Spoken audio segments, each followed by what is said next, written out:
Hi, എല്ലാവർക്കും നമസ്കാരം. ഞാൻ ഈ വീഡിയോ ചെയ്യുന്നത് വളരെ ഗൗരവ വിഷയം സംസാരിക്കാനാണ്. ഞാൻ ഇൻസ്റ്റാഗ്രാമിൽ സ്റ്റോറി ഇട്ടിട്ടുണ്ടായിരുന്നു. ഒമർക്കയുടെ വിഷയം എല്ലാവരും അറിഞ്ഞു കാണുമെന്ന് ഞാൻ വിശ്വസിക്കുന്നു. ഒമർക്കയുടെ വിഷയത്തെ പറ്റി കുറച്ച് കാര്യങ്ങൾ സംസാരിക്കാനുണ്ട്. ഉടനെ തന്നെ ഒരു വീഡിയോ അപ്ലോഡ് ചെയ്യുമെന്ന് പറഞ്ഞ് ഞാൻ ഇൻസ്റ്റാഗ്രാമിൽ സ്റ്റോറി ഇട്ടിരുന്നു. എല്ലാവർക്കും അറിയില്ല, ഇപ്പോഴത്തെ ഒരു സീസൺ എന്ന് പറഞ്ഞാൽ നല്ല മഴയും ഇടിവെട്ടൊക്കെ ഉള്ള ഒരു സീസൺ ആയതുകൊണ്ട് വീട്ടിൽ കറണ്ട് പോകുന്നതും ഫോണിൽ ചാർജ് ചെയ്യാത്ത കുറെ ബുദ്ധിമുട്ടുകളുണ്ട്. പിന്നെ ഇത്തരം ഒരു ഗൗരവ വിഷയം സംസാരിക്കുമ്പോൾ പീസ്ഫുൾ ആയിട്ടുള്ള ഒരു അറ്റ്മോസ്ഫിയറും ദാറ്റ്സ് ഇമ്പോർട്ടന്റ്. അപ്പൊ അതുകൊണ്ടാണ് വീഡിയോ ഡിലേ ആയത്. അപ്പൊ അതിന് ആദ്യം ക്ഷമ ചോദിക്കുന്നു. അപ്പൊ നമുക്ക് കാര്യത്തിലേക്ക് കിടക്കാം. എനിക്കൊരു 5-6 ദിവസമായിട്ട് എനിക്ക് നിരന്തരം കോളുകൾ വരുന്നുണ്ട്. അതല്ലാതെ തന്നെ എനിക്ക് ഇൻസ്റ്റാഗ്രാമിൽ കുറെ മെസ്സേജ് വരുന്നുണ്ട്, വാട്സപ്പിലും വരുന്നുണ്ട്. എന്റെ ഫ്രണ്ട്സിനെ വിളിച്ചു ചോദിക്കുന്നുണ്ട്. പിന്നെ സിനിമയിലുള്ള പല സംവിധായകർ, നിർമ്മാതാക്കള്, റൈറ്റേഴ്സ്, കൺട്രോളർമാരൊക്കെ വിളിച്ചു ചോദിക്കുന്ന ചോദ്യം ഇതാണ്: ഒമർക്കെതിരെ കേസ് കൊടുത്ത യുവനടി ഞാനാണോന്ന്. അപ്പൊ ഞാൻ തിരിച്ചു ചോദിക്കുന്ന ചോദ്യം ഇതാണ്: എന്തുകൊണ്ടാണ് എന്നെ പറയാൻ കാരണം? ഐ മീൻ, ഞാനാണ് ചോദിക്കാൻ എന്താ കാരണം?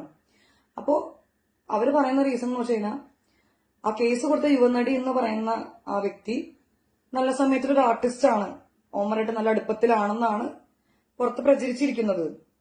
അപ്പൊ അങ്ങനത്തെ ഒരു ഹിന്ദ കിട്ടുമ്പോൾ പെട്ടെന്ന് തന്നെയാണ് അവർക്ക് സ്ട്രൈക്ക് ചെയ്യുന്നത്. അതുകൊണ്ടാണ് ചോദിക്കുന്നതെന്ന് പറഞ്ഞു. സത്യത്തിൽ ഒമർക്കെതിരെ കേസ് കൊടുത്ത യുവനടി അത് ഞാനല്ല. എനിക്ക് അന്നും ഇന്നും ഒമറിക്കോട് ഒരുപാട് സ്നേഹവും ബഹുമാനവും ഉണ്ട്.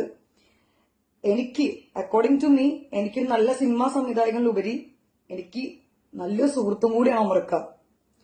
അപ്പൊ ഇതുപോലെ ഈ ഒരു ചോദ്യം ചോദിച്ചാൽ ആരും വിളിക്കുകയും മെസ്സേജൊക്കെ ചെയ്യരുത്. കാരണം എനിക്കത് പേഴ്സണൽ നല്ല ബുദ്ധിമുട്ടുണ്ടാക്കുന്നുണ്ട്. കാരണം ഒന്നാമത്തെ കാര്യം, കേസിന്റെ പല സത്യാവസ്ഥകളുടെ പിന്നിലുണ്ട്. ഒന്നാമത്തെ കാര്യം. രണ്ടാമത്തെ കാര്യം, ഞാൻ ഒമർക്ക തമ്മിലുള്ള ബന്ധം അങ്ങനെയല്ല. ഒമർക്കനെ എനിക്ക് ഏകദേശം ഒരു 3-4 വർഷത്തോളം മുന്നേ പരിചയമുണ്ട്. ധമാക്കയുടെ റിലീസിന് സമയത്തൊക്കെ ഞങ്ങൾ പരിചയപ്പെടുന്നത്. എനിക്ക് പേഴ്സണലി പുള്ളി നന്നായിട്ട് അറിയാം. 3 വർഷം പേഴ്സണലി എനിക്ക് പുള്ളിനെ അറിയാം.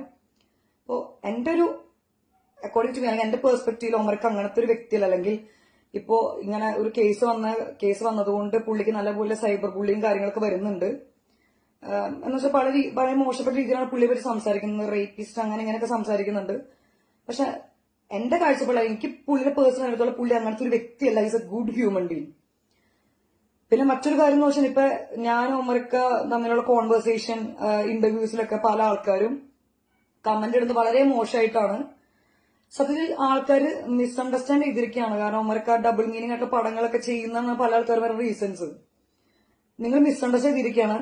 ഞാൻ ഒമർക്കും തമ്മിൽ അങ്ങനത്തെ ഒരു ബന്ധമല്ല. ഒരു വലിയേട്ടൻ കുഞ്ഞനീത്തി എന്നുള്ള പോലത്തെ കണക്ഷനാണ്. പിന്നെ ഒമർക്ക എന്ന് പറയുന്ന വ്യക്തി എന്റെ കാഴ്ചപ്പാടിൽ നല്ലൊരു വ്യക്തിയാണ്. പിന്നെ പുള്ളിക്കെതിരെ വന്നിരിക്കുന്ന ഈ കേസ് എല്ലാവർക്കും അറിയാമല്ലോ. ആ കേസ് തികച്ചും ഫേക്ക് ആയിട്ടുള്ള, ഐ മീൻ കള്ളക്കേസാണെന്നാണ് ഞാൻ വിശ്വസിക്കുന്നത്. പൂർണ്ണമായും വിശ്വസിക്കുന്നത് അങ്ങനെ തന്നെയാണ്. ഞാൻ എവിടെ അത് പറയും, ഞാൻ വിശ്വസിക്കുന്നത് അങ്ങനെ തന്നെയാണ്. അതിന് അതിന് പറയാൻ പല കാരണങ്ങളുണ്ട്. ഞാൻ അങ്ങനെ പറയാൻ പല കാരണങ്ങളുണ്ട്. അതിപ്പോ എനിക്ക് പറയാൻ ഉള്ളൊരു സിറ്റുവേഷൻ അല്ല, ഐ മീൻ സമയമല്ല, സാഹചര്യമല്ല. എന്തൊക്കെ തന്നെ ആയാലും ട്രൂത്ത് വിൻസ് എന്ന് പറയല്ലോ, അത്രയും അതിൽ ഞാൻ വിശ്വസിക്കുന്നുണ്ട്. ഞങ്ങൾ എല്ലാവരും ഫ്രണ്ട്സും ഞാൻ അതിനെ വിശ്വസിക്കുന്ന ട്രൂത്ത് വിൻസ്. എവിടെയെന്നും എന്തെങ്കിലും സത്യങ്ങൾ പൊന്തി വരട്ടെ എന്നാണ് ഞങ്ങൾ ആഗ്രഹിക്കുന്നതും പ്രാർത്ഥിക്കുന്നതും. അപ്പോ എനിക്ക് ഇത്രേ പറയാനുള്ളത്.